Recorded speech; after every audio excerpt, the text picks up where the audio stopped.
प्रेम से बोलिए विष्णु भगवान की जय।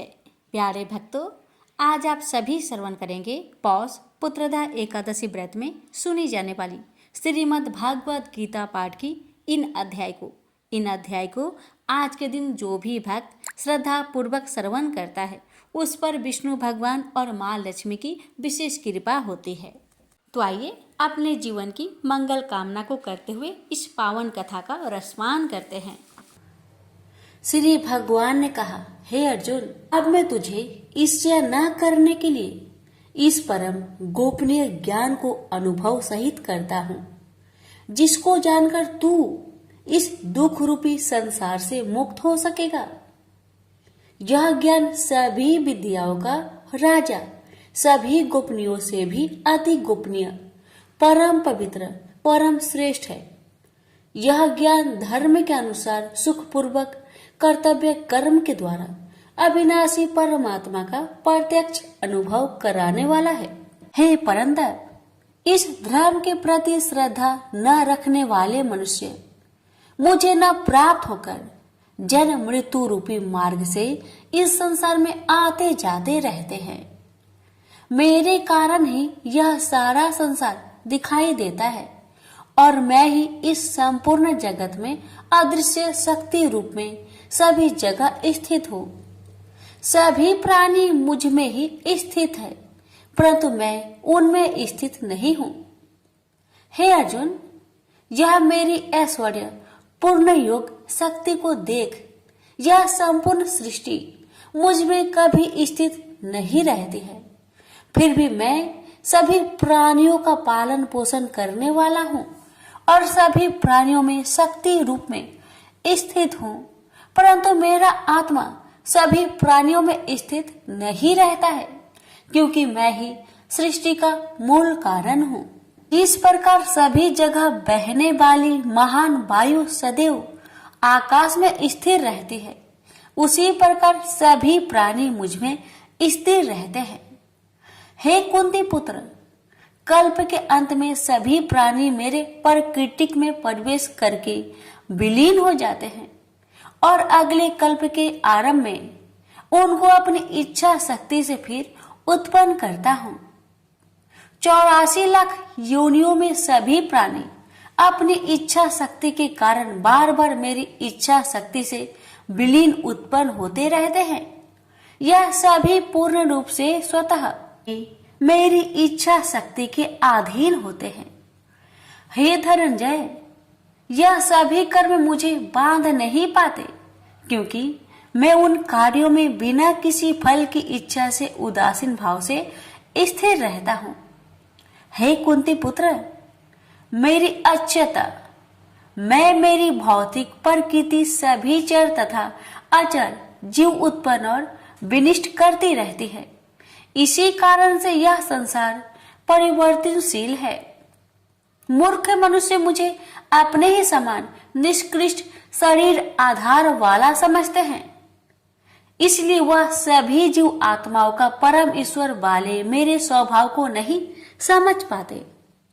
ऐसे मनुष्य कभी न पूर्ण होने वाली आशा में, कभी न पूर्ण होने वाले कर्मों में और कभी न प्राप्त होने वाले ज्ञान में विशेष रूप से मोहग्रस्त हुए मेरी मोहने वाली भौतिक प्रकृति की ओर आकर्षित होकर निश्चित रूप से राक्षसी वृत्ति और असुरी स्वभाव धारण किए रहते हैं।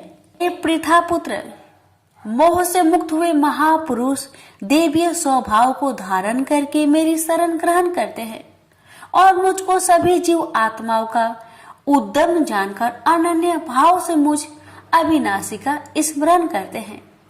ऐसे महापुरुष दृढ़ संकल्प से प्रयत्न करके निरंतर मेरे नाम और महिमा का गुणगान करते हैं और सदैव मेरी पूजा में स्थिर होकर मुझे बार बार प्रणाम करते हुए मेरी पूजा करते हैं।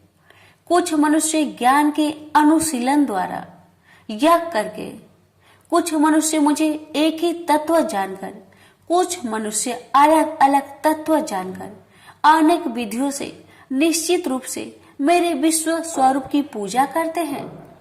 हे अर्जुन, मैं ही वैदिक कर्म कांड को करने वाला हूँ, मैं ही यज्ञ हूँ, मैं ही पितरों को दिए जाने वाला तर्पण हूँ। मैं ही जड़ी बूटी रूप में औषधि हूँ। मैं ही मंत्र हूँ। मैं ही घृत हूँ। मैं ही अग्नि हूँ और मैं ही हवन में दी जाने वाली आहुति हूँ। इस संपूर्ण ब्रह्मांड का मैं ही पालन करने वाला पिता हूँ। मैं ही उत्पन्न करने वाली माता हूँ। मैं ही मूल स्रोत दादा हूँ। मैं ही इसे धारण करने वाला हूँ। मैं ही पवित्र करने वाला ओमकार सबसे जानने योग्य हूँ। मैं ही ऋग्वेद, सामवेद और यजुर्वेद हूँ। मैं ही सभी प्राप्त होने वाला परम लक्ष्य हूँ।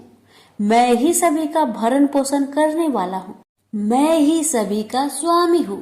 मैं ही सभी के अच्छे बुरे कर्मों को देखने वाला हूँ। मैं ही सभी का परम धाम हूँ। मैं ही सभी की शरण स्थली हूँ। मैं ही सभी से प्रेम करने वाला घनिष्ठ मित्र हूँ। मैं ही सृष्टि को उत्पन्न करने वाला हूँ। मैं ही सृष्टि के संहार करने वाला हूँ। मैं ही सभी का स्थिर आधार हूँ। मैं ही सभी को आश्रय देने वाला हूँ और मैं ही सभी का अविनाशी कारण हूँ। हे अर्जुन, मैं ही सूर्य रूप में तपकर जल को भाप रूप में रोककर बारिश रूप में उत्पन्न करता हूँ। मैं ही निश्चित रूप से अमर तत्व हूँ। मैं ही मृत तत्व हूँ। मैं ही सत्य रूप में सत्य हूँ और मैं ही असत्य रूप में पदार्थ हूँ। जो मनुष्य तीनों वेदों के अनुसार यज्ञों के द्वारा मेरी पूजा करके सभी पापों से पवित्र होकर सोमरस को पीने वाले के स्वर्ग लोकों की प्राप्ति के लिए प्रार्थना करते हैं, वह मनुष्य अपने पुण्य के फल स्वर्ग इंद्रलोक में जन्म को प्राप्त होकर स्वर्ग में देवी देवताओं वाले सुखों को भोगते हैं। वह जीव आत्मा उस विशाल स्वर्ग लोक के सुखों का भोग करके पुण्य फलों के समाप्त होने पर इस मृत्यु लोक में पुनः जन्म को प्राप्त होते हैं। इस प्रकार तीनों वेदों के सिद्धांतों का पालन करके सांसारिक सुख की कामना वाले मनुष्य बार बार जन्म और मृत्यु को प्राप्त होते हैं। जो मनुष्य एकमात्र मुझे लक्ष्य मानकर अनन्य भाव से मेरी स्मरण करते हुए कर्तव्य कर्म द्वारा पूजा करते हैं, जो सदैव निरंतर मेरी भक्ति में लीन रहता है, उस मनुष्य की सभी आवश्यकताएं और सुरक्षा की जिम्मेदारी मैं स्वयं निभाता हूँ। हे कुंती पुत्र, जो भी मनुष्य श्रद्धा पूर्वक भक्ति भाव से अन्य देवी देवताओं को पूजा करते हैं, वह भी निश्चित रूप से मेरी ही पूजा करते हैं, किंतु उनका वह पूजा करना अज्ञानता पूर्ण मेरी प्राप्ति की विधि से अलग त्रुटि पूर्ण होता है। मैं ही निश्चित रूप से समस्त यागों का भोग करने वाला हूँ और मैं ही स्वामी हूँ, परंतु वह मनुष्य मेरी वास्तविक रूप को तत्व से नहीं जानते, इसलिए वह कामनाओं के अनुसार पूर्ण जन्म को प्राप्त होते हैं। जो मनुष्य देवताओं की पूजा करते हैं, वह देवताओं को प्राप्त होते हैं। जो अपने पूर्वजों की पूजा करते हैं, वह पूर्वजों को प्राप्त होते हैं। जो भूतों की पूजा करते हैं, वह उन भूतों के कुल को प्राप्त होते हैं। परंतु जो मनुष्य मेरी पूजा करते हैं, वह मुझे ही प्राप्त होते हैं। जो मनुष्य एक पत्ता, एक फूल, एक फल, थोड़ा सा जल और कुछ भी निष्काम भक्ति भाव से अर्पित करता है, उस शुद्ध भक्त का निष्काम भक्ति भाव से अर्पित किया हुआ सभी कुछ मैं स्वीकार करता हूँ। हे कुंती पुत्र, तू जो भी कर्म करता है, जो भी खाता है, जो भी हवन करता है, जो भी दान देता है और जो भी तपस्या करता है, उस सभी को मुझे समर्पित करते हुए कर। इस प्रकार तू समस्त अच्छे और बुरे कर्मों के फलों के बंधन से मुक्त हो जाएगा और मन से सभी सांसारिक कर्मों को त्याग कर मन को परमात्मा में स्थिर करके विशेष रूप से मुक्त होकर मुझे ही प्राप्त होगा। मैं सभी प्राणियों में समान रूप से स्थित हूँ। सृष्टि में न किसी से देश रखता हूँ और न ही कोई मेरा प्रिय है, परंतु जो मनुष्य शुद्ध भक्ति भाव से मेरा स्मरण करता है, तब वह मुझ में स्थिर रहता है और मैं भी निश्चित रूप से उसमें स्थिर रहता हूँ। आदि कोई भी अत्यंत दुराचारी मनुष्य अनन्य भाव से मेरा निरंतर स्मरण करता है तो वह निश्चित रूप से साधु ही समझना चाहिए, क्योंकि वह संपूर्ण रूप से मेरी भक्ति में स्थित है। हे अर्जुन, वह शीघ्र ही मन से शुद्ध होकर धर्म का आचरण करता हुआ चिर अस्थायी परम शांति को प्राप्त होता है। इसलिए तू निश्चित होकर घोषित कर दे कि मेरा भक्त कभी नष्ट नहीं होता। हे पृथा पुत्र, स्त्री, वैश्य, शूद्र, अन्य किसी भी निम्न योनि में उत्पन्न होने वाले मनुष्य हो, वह भी मेरी शरण ग्रहण करके मेरी परम धाम को ही प्राप्त होते हैं। तो फिर पुण्य आत्मा ब्राह्मणों, भक्तों और राजश्री क्षत्रियों का तो कहना ही क्या। इसलिए तू क्षण में नष्ट होने वाले दुख से भरे हुए इस जीवन में निरंतर मेरा ही स्मरण कर। हे अर्जुन, तू मुझ में ही मन को स्थिर कर, मेरा ही भक्त बन, मेरी ही पूजा कर और मुझे ही प्रणाम कर। इस प्रकार अपने मन को मुझ परमात्मा में पूर्ण स्वरूप से स्थिर करके मेरी शरण होकर तू निश्चित रूप से मुझे ही प्राप्त होगा।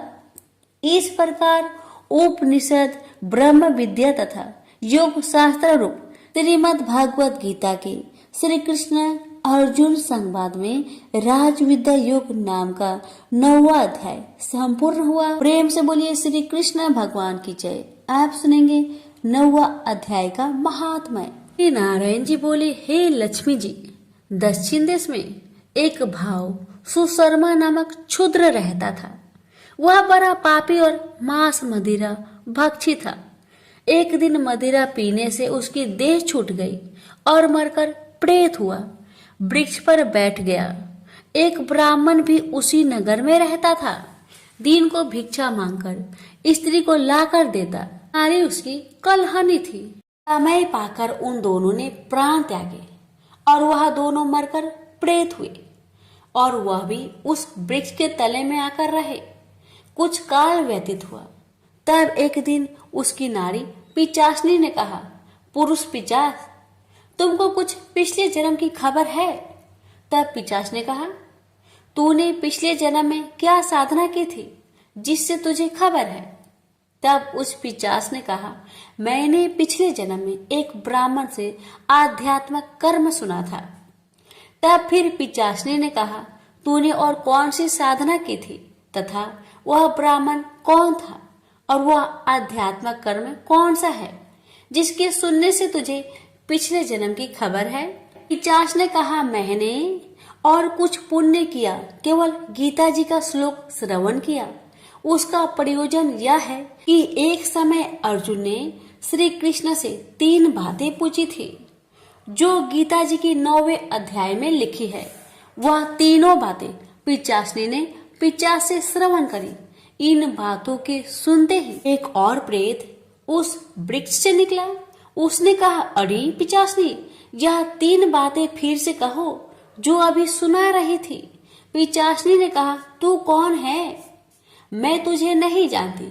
मैं अपने पति से पूछती हूँ वह कर्म कौन था जिससे पिछले जन्म की बातें याद रही।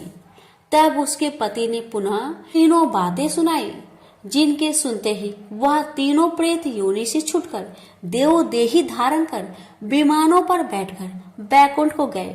श्री भगवान जी बोले, हे लक्ष्मी, यह 9वें अध्याय का महात्म्य है। प्रेम से बोलिए लक्ष्मी नारायण की जय। कृष्ण भगवान बोले, हे महाबाहो, मेरी और भी कल्याण कारण वचन सुनो। तुम पर मेरी अत्यंत प्रीति है, अतएव तुम्हारे कल्याण के लिए मैं कहता हूँ। मेरी उत्पत्ति का हाल न तो देवता ही जानते हैं और न महर्षि लोग। मैं ही देवों और महर्षियों का आदि कारण हूँ, जो मुझे अन जन्म अन आदि और सब लोगों का ईश्वर मानते हैं। वे सब मोह रहित है, उनके पाप नष्ट हो जाते हैं।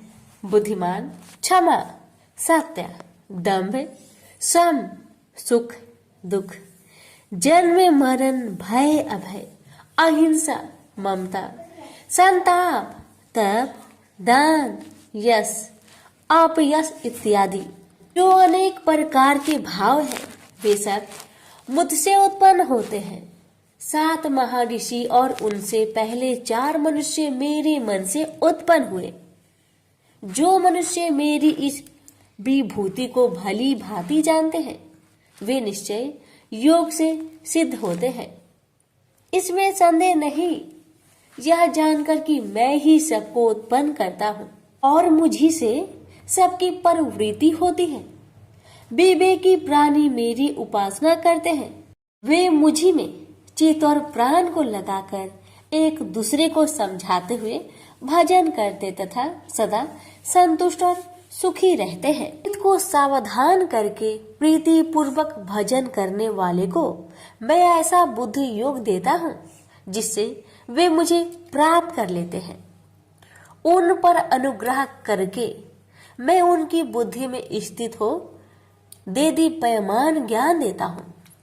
अर्जुन ने कहा, आप परम ब्रह्मा हो, परम धाम हो, परम मित्र, अचल और दिव्य पुरुष हो, आदि देव हो, अनजन्मा हो, सन्यासी हो। तुमको सब ऋषि, देव ऋषि नारद, अमित, देवज्ञ और व्यास भी ऐसा कह गए और स्वयं में वह तुम भी कह रहे हो। हे केशव, जो तुमने मुझसे कहा है सो सब सत्य मानता हूँ। हे भगवान, देवता और दानव इन दोनों ने ही तुम्हारे रूप को नहीं जाना है। सब चीजों के उत्पन्न करने वाले भूतेश, हे देव, हे जगतपते, हे पुरुषोत्तम, आप स्वयं ही अपने को जानते हैं। अतः आप अपनी गत दिव्य विभूतियों का हाल पूर्णतया वर्णन कीजिए, जिनके द्वारा आप इन सब लोकों में व्याप्त हो रहे हैं। चिंतन करता हुआ भी मैं आपको किस प्रकार से जान सकता हूँ? आपका ध्यान किन किन भावों से करना उचित है? हे जनार्दन, कृपया अपनी माया और विभूतियों को विस्तार से कहिए। अमृत रूपी आपकी इस वाणी को सुनने से मेरा मन तृप्त नहीं होता। श्री कृष्ण बोले, मेरा विस्तार तो अनंत है, तो भी मुख्य मुख्य विभूतियों को मैं तुम्हें सुनाता हूँ। गुणकेश, समस्त भूतों के अंत कारण में रहने वाला आत्मा मैं ही हूँ। मैं ही उनका आदि मध्य अंत हूँ। मैं ही आदित्य में विष्णु, प्रकाश को मैं अनेक किरणों से भूषित सूर्य, मरुद गणों में मरीच, नक्षत्रों में चंद्रमा मैं ही हूँ। मैं वेदों में सामवेद, देवों में विष्णु, इंद्रियों में मन और धृत मात्र में चैतन्य मैं ही हूँ। रुद्रों में शिव, यज्ञों में कुबेर, अष्ट वस्तुओं में अग्नि और पर्वतों में सिमरु मैं ही हूँ। हे पार्थ, पुरोहितों में बृहस्पति, सेनापतियों में स्कंद और जलाशयों में समुद्र मैं ही हूँ। मैं महर्षियों में भृगुबानी हूँ, अक्षरों में ओंकार, यज्ञों में जप, यज्ञों और स्वथवारों में हिमालय मैं ही हूँ। वृक्षों में पीपल, देव ऋषियों में नारद, गंधर्वों में चित्ररथ, सिद्धों में कपिल मुनि, वेदों में अमृत से उत्पन्न उच्च श्रवा, गजेंद्रों में ऐरावत और मनुष्यों में राजा मैं ही हूँ। धातुओं में वज्र, गौओं में कामधेनु, प्रजा की उत्पत्ति करने वालों में कामदेव और सर्पों में वासुकी मैं ही हूँ। नागों में शेषनाग, जलचरों में वरुण, पितरों में आर्यमा और शासन करने वालों में यमराज मैं ही हूँ।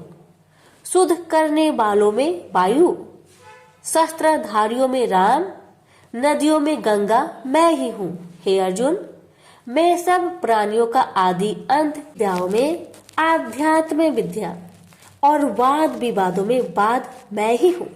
अक्षरों में ओमकार में दंड, अक्षय कोक और 4 मुख वाला ब्रह्म भी मैं ही हूँ। सबको हरने वाली मृत्यु, भविष्य में होने वाले पदार्थों की उत्पत्ति, स्त्रियों में कृति, लक्ष्मी, वाणी, स्मृति, मेधा, धृति और क्षमा मैं ही हूँ। सामवेद में ब्रह्म सत्साम, छंदों में गायत्री, मासों में मार्गशीर्ष और ऋतुओं में बसंत मैं ही हूँ। यादवों में वासुदेव, पांडवों में अर्जुन, मुनियों में व्यास और कवियों में शुक्र मैं ही हूँ। दमन करने वालों में दंड, जय चाहने वालों में नीति, गुहा पदार्थों में मौन तथा ज्ञानियों में ज्ञान मैं ही हूँ। और हे अर्जुन, भूत भाव का जो बीज है वह भी मैं ही हूँ। मेरे अतिरिक्त चराचर भूत कुछ भी नहीं है। ये परंतप दिव्य विभूतियों का अंत नहीं है। विभूतियों का विस्तार मैंने संक्षेप में कहा है। जो वस्तु ऐश्वर्यवान, शोभायमान और यशवान है, उन्हें मेरे ही तेज के अंश से उत्पन्न हुआ जानो। यही जानो कि मैं अपने एक ही अंश से इस संपूर्ण जगत में व्यापक हूँ। प्रेम से बोलिए श्री कृष्ण भगवान की जय। अब सुनिए 10वें अध्याय का महात्म्य। नारायण जी बोले, हे लक्ष्मी जी, अब 10वें अध्याय का महात्म्य मैं कहता हूँ, आप श्रवण करें। एक बनारस क्षेत्र, गंगा जी का स्नान, संतों तथा काशी विश्वनाथ जी का दर्शन, अन्न को छोड़ना, एकादशी का दिन। हे स्वामी, इसने ऐसा क्या पुण्य किया था जिससे इसको यह गति प्राप्त हुई? शिव जी बोले, हे श्रृंगी, एक दिन यह ब्राह्मण विश्वेश्वर महादेव जी के दर्शन को जा रहा था। मार्ग में धूप की गर्मी के कारण एक समय कैलाश पर्वत पर पार्वती और हम बैठे हुए थे। एक हंस मेरे दर्शन को आया। वह हंस ब्रह्मा का वाहन था। ब्रह्मलोक से मान सरोवर को जाता था। उस सरोवर में सुंदर कमल के फूल थे। वह हंस एक कमल को लागने लगा। उसकी परछाई कमल पर पड़ी तो वह हंस श्याम वर्ण हो आकाश से गिर पड़ा। तब उसी समय उस मार्ग में मेरा एक गण आया। हंस को गिरा देख गण ने कहा, हे स्वामी, वह हंस आपके दर्शन को आया था, सो श्याम वर्ण हो गया। इसका क्या कारण है? ऐसा क्यों हुआ? हंस ने कहा, मैं आपके दर्शन को आ रहा था। मान सरोवर में कमल के फूल खिले हुए थे, उसको लांघ कर आया। उससे मेरी देह श्याम वर्ण हो गई और आकाश से गिर पड़ा। कारण जानता नहीं क्या हुआ। यह सुन शिव जी हंसे। तब आकाशवाणी हुई कि हे शंभु जी, कमलनी से पूछो, वह कहेगी। कमलनी ने कहा, मैं पूर्व जन्म में पद्मावती नामक अप्सरा थी। उस समय एक ब्राह्मण गंगा के किनारे स्नान कर गीता जी के 10वें अध्याय का पाठ किया करता था। एक दिन इंद्र का सिंहासन हिला। तब इंद्र ने मुझे आज्ञा दी कि तू जाकर उस ब्राह्मण की तपस्या भंग कर। आज्ञा पाकर मैं उस ब्रीप के पास गई। उस ब्रीप ने मुझे श्राप देकर कहा, अरे पापिनी, तू कमलनी हो जा। उसी समय में कमलनी हो गई। तभी से मैं गीता जी के 10वें अध्याय का पाठ करती हूँ। उसी से मेरा यह तेज है कि मुझको लांघने वाला काला होकर अचेत हो जाता है। हंस ने कहा, मेरा यह श्याम वर्ण कैसे श्वेत होगा और तू इस कमल देह से छूटकर कैसे देव देही पाई? तब कमलनी बोली, जब कोई श्री गीता जी के 10वें अध्याय का पाठ सुनाएगा उद्धार होगा। तब एक ब्राह्मण ने सरोवर में स्नान कर गीता जी के 10वें अध्याय का पाठ किया। से हंस ने और कमलनी ने सुना, तब उसका उद्धार हुआ। प्रेम से बोलिए लक्ष्मी नारायण की जय, उमापति शंकर भगवान की जय। अर्जुन ने पूछा, इस प्रकार जो भक्त सदैव योग युक्त होकर आपकी उपासना विधि पूर्वक करते हैं और वे जो अव्यक्त पर ब्रह्म को भजते हैं, इन दोनों में कौन सा योगी श्रेष्ठ है? श्री भगवान जी बोले, जो मेरे विषय में मन लगाकर परम श्रद्धा पूर्वक मुझको भजते हैं वे उत्तम योगी हैं। मैं यह मानता हूँ, परंतु जो इंद्रियों को संयम करके सर्वत्र सम दृष्टि रखने वाला सब प्राणियों के हित में लगे हुए कथनीय, अव्यक्त, सर्वव्यापी, अचिंतनीय, निर्विकार, अचल ध्रुव अक्षर का भजन करते हैं, वे भी मुझे प्राप्त होते हैं अव्यक्त में मैं जिनका चित्त आसक्त है वह कष्ट अधिक पाते हैं, क्योंकि अव्यक्त गति के प्राणी कष्ट पाते हैं। हे पार्थ, जो प्राणी अपने सब कर्मों को अर्पण करके मेरी शरण में आकर अनन्य भक्ति से मेरा ध्यान करते हैं और पूजते हैं, उन शरण में आए हुए भक्तों को मैं थोड़े समय में ही मृत्यु संचार से उद्धार कर देता हूँ। मुझ में ही मन रखो, मुझ में ही बुद्धि रखो, तब तुम मुझ में ही निवास करोगे, इसमें कुछ संदेह नहीं। हे धनंजय, यदि इस प्रकार तुम मुझसे अपने चित्त को रखने में समर्थ ना हो तो योग अभ्यास द्वारा हमारे पाने के लिए बार बार यत्न करो। यदि अभ्यास भी ना हो सके तो मेरे उद्देश्य से व्रत आदि ही करो। यदि मेरे लिए तुम कर्म करोगे तो भी तुम्हें मुक्ति प्राप्त होगी, और यदि ऐसा भी ना कर सके तो मन को रोककर अनन्य भाव से मेरी शरण में आओ और फल की आशा छोड़कर कर्म करो, क्योंकि अभ्यास से ज्ञान उत्तम है, ज्ञान से ध्यान श्रेष्ठ है, त्याग से शांति प्राप्त होती है। जो किसी से द्वेष नहीं करता सबका मित्र है, दयाधारी है, ममता और अहंकार जिसमें नहीं है, सुख दुख को जो समान जानता है, क्षमावान है, संतोषी है, स्थिर चित्त से इंद्रियों को बस में रखता है, दृढ़ निश्चयवान है, मुझ में अपने मन और बुद्धि को लगाए हुए है, ऐसा मेरा भक्त मुझे प्रिय है, जिसे न लोगों का भय है न लोगों से डरता है। ऐसा जो हर्ष ईर्ष्या दुष्टों के भय और विषाद से रहित है वह मेरा प्रिय है। जो कुछ मिले उसी में संतुष्ट, पवित्र पक्ष, निष्पक्ष, दुख रहित, फल की आशा त्याग कर करने वाला, ऐसा जो मेरा भक्त है वह मुझे प्रिय है। जो लाभ से प्रसन्न हो, किसी से द्वेष न करे, इष्ट पदार्थ के नष्ट होने से दुखी न हो, किसी वस्तु की इच्छा न करे, अशुभ तथा शुभ दोनों का त्यागी हो, वह भक्त मेरा परम प्रिय है। जिसको शत्रु और मित्र मान और अपमान, सर्दी और गर्मी, सुख तथा दुख समान है, और जो वासनाओं से रहित है, निंदा एवं स्तुति को समान जानता है, जो मुझ में श्रद्धा करके मुझे मानता हुआ इस अमृत के समान कल्याणकारक धर्म का आचरण मेरे उपदेश अनुसार करते हैं, वे मुझे अत्यंत प्रिय है। प्रेम से बोलिए श्री कृष्ण भगवान की जय। आप सुनिए 12वें अध्याय का महात्म्य। श्री भगवान बोले, हे लक्ष्मी, अब 12वें अध्याय का महात्म्य सुनो। दक्षिण देश में एक सुखानंद नाम का राजा रहता था, जिसके नगर में एक अत्यंत लंपट रहता था। एक गणिका से उसकी प्रीति थी। वह दोनों एक देवी के मंदिर में जाकर मदिरा पान किया करते, मांस खाए और भोग भोगे। और जो कोई पूछे तुम यहाँ क्या करते हो, तो कहते हम यहाँ रहकर देवी की सेवा करते हैं, ऐसे झूठ कह देते। उसी मंदिर में एक ब्राह्मण देवी की सेवा करता था। एक दिन उस ब्राह्मण ने देवी की स्तुति की। देवी प्रसन्न होकर बोली, वर मांग, जो मांगेगा सो दूंगी। उसने धन संतान का सुख मांगा। देवी ने कहा, ए ब्राह्मण, मैं अवश्य तुझे संतान दूंगी, पर एक काम कर, पहले इन दोनों का उद्धार कर ले। तब ब्राह्मण ने नारायण जी का तप किया। भगवान प्रसन्न हुए तथा नारायण जी गरुड़ पर बैठकर आए और कहा, तेरी क्या कामना है? ब्राह्मण ने पूछा, इन दोनों का उद्धार कैसे हो?